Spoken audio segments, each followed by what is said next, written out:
I pulled 2 gold nuggets out of the muddy sand. Right away, I knew there had to be a gold vein nearby, so I rushed to the riverbank and started digging test holes. I checked how much gold came out of each pit. The amounts went from small to larger, then dropped back down again. I marked the spots with 0 gold on both sides using white cloth strips that helped me narrow the search area. Soon I locked onto the general direction of the deposit.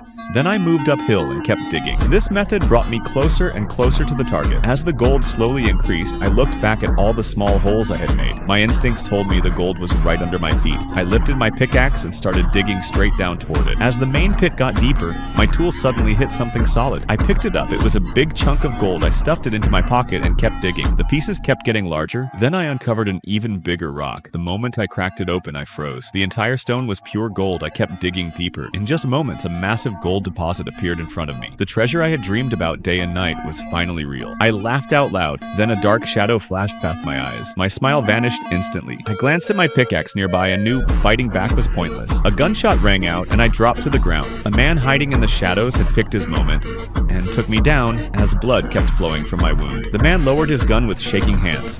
The gold was right in front of him and he needed nicotine to calm himself. My body was already soaked in blood. He finally let his guard down and jumped into the pit. That was when I suddenly rolled over and attacked. I had only been playing dead. He struggled and I fought with everything I had. In the end, I grabbed the gun and shot him on the spot. Thinking about his sneak attack filled me with rage. I fired several more times at him. Until every bullet was gone, I climbed out of the pit in a panic and went to the river to clean my wounds. I had escaped by pure luck. The bullet had passed through me without hitting vital organs. I wrapped up my injuries, rested for several days, then dug out all the gold and pushed the dead man into the deep pit. I packed up the gold I had nearly died for. Humming to myself, I walked away from the green canyon without looking back.